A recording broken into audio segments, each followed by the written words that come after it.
Ég rosalega montin á honum Kára og hreykinn af stráknum og ég reyndar hef alltaf vitað að hann myndi standa sig í öllu sem hann tekur fyrir hendur.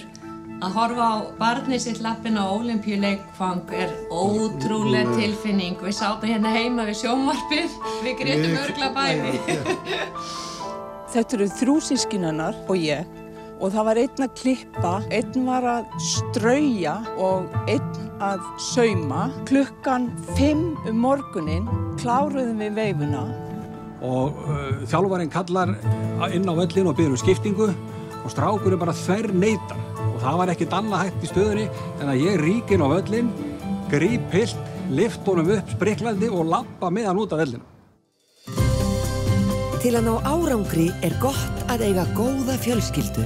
Við styðjum íslenskt afreksfólk á Ólympíuleikunum í London. Ólympíufjölskyldan.